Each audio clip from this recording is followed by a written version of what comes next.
legal language, this is called consideration.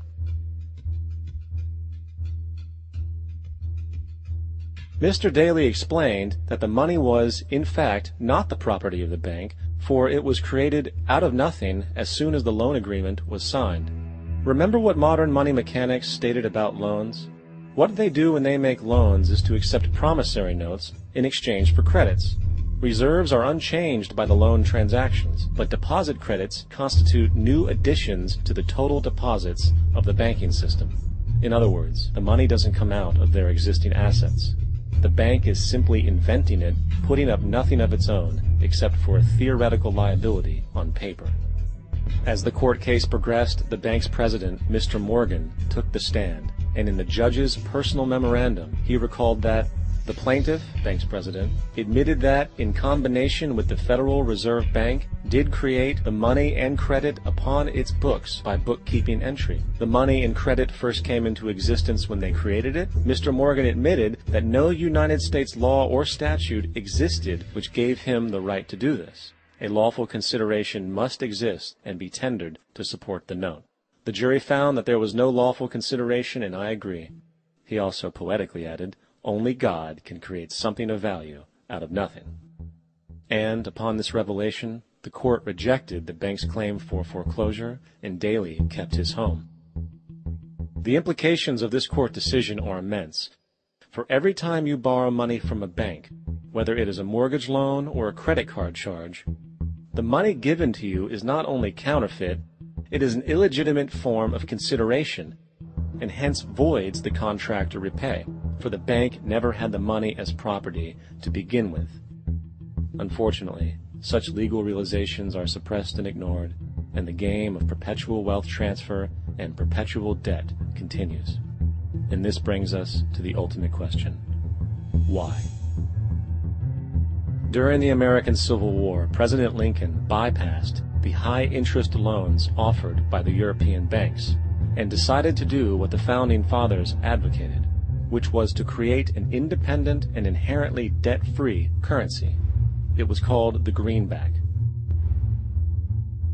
Shortly after this measure was taken, an internal document circulated between private British and American banking interests stated, "Slavery is but the owning of labor, and carries with it the care of laborers, while the European plan is that capital shall control labor by controlling wages.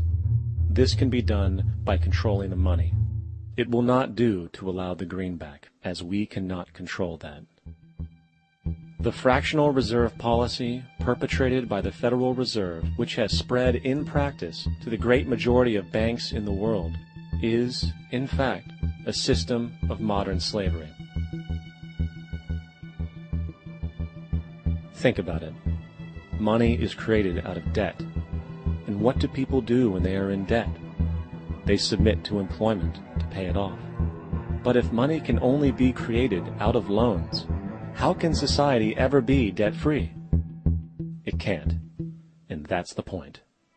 And it is the fear of losing assets coupled with the struggle to keep up with the perpetual debt and inflation inherent in the system, compounded by the inescapable scarcity within the money supply itself, created by the interest that can never be repaid, that keeps the wage slave in line, running on the hamster wheel with millions of others, in effect powering an empire that truly benefits only the elite at the top of the pyramid. For, at the end of the day, who are you really working for? The banks. Money is created in a bank and invariably ends up in a bank. They are the true masters, along with the corporations and governments they support. Physical slavery requires people to be housed and fed. Economic slavery requires people to feed and house themselves. It is one of the most ingenious scams for social manipulation ever created, and at its core, it is an invisible war against the population. Debt is the weapon used to conquer and enslave societies, and interest is its prime ammunition. And as the majority walks around oblivious to this reality, the banks, in collusion with governments and corporations, continue to perfect and expand their tactics of economic warfare, spawning new bases, such as the World Bank and International Monetary Fund, while also inventing a new type of soldier, the birth of the economic hitman.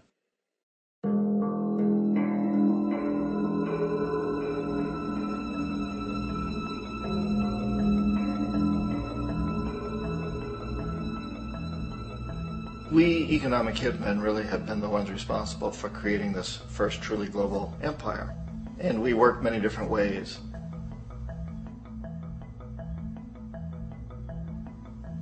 But perhaps the most common is that we will identify a country that has resources our corporations covet, like oil, and then arrange a huge loan to that country from the World Bank or one of its sister organizations. But the money never actually goes to the country. Instead, it goes to our big corporations to build infrastructure projects in that country, power plants, industrial parks, ports, things that benefit a few rich people in that country, in addition to our corporations, but really don't help the majority of the people at all. However, those people, the whole country is left holding a huge debt, and such a big debt they can't repay it, and that's part of the plan, that they can't repay it. And so at some point we economic hitmen go back to them and say, listen, you owe us a lot of money, can't pay your debt, so sell your oil real cheap to our oil companies. Allow us to build a military base in your country, or send troops in support of ours to someplace in the world like Iraq, or vote with us on the next UN vote. To have their electric utility company privatized and their water and sewage system privatized and sold to U.S. corporations or other multinational corporations. So there was that whole mushrooming thing, and it's so typical of the way the IMF and the World Bank work, that you put a country in debt, it's such a big debt it can't pay it, and then you offer to refinance that debt and pay even more interest.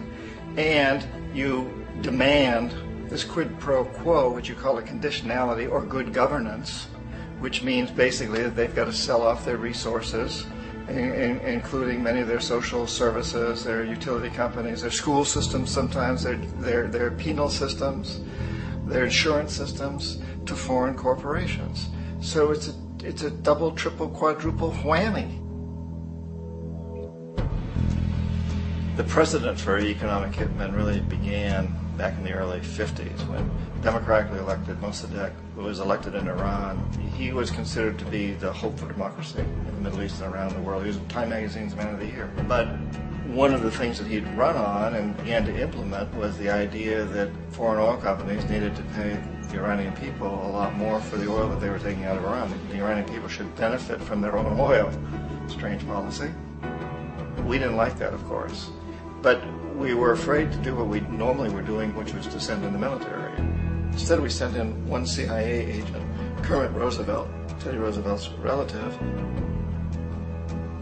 And Kermit went in with a few $1 million and was very, very effective and efficient. And in a short amount of time, he managed to get Mossadegh overthrown and brought in the Shah of Iran to replace him, who always was favorable to oil.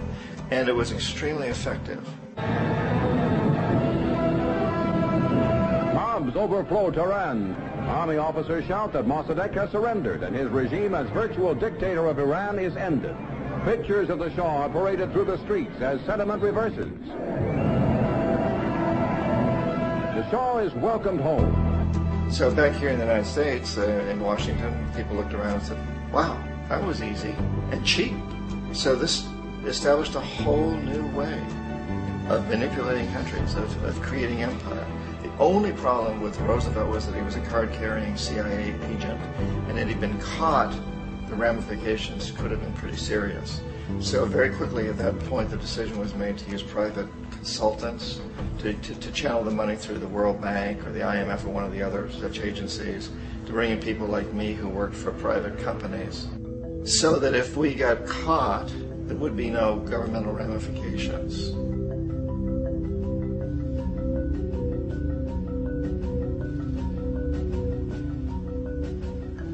When Arbenz became president of Guatemala, the country was very much under the thumbs of United Fruit Company, the big international corporations. And Arbenz ran on this ticket that said, you know, we want to get the land back to the people. And once he took power, he was implementing policies that would do exactly that, give land rights back to the people. United Fruit didn't like that very much.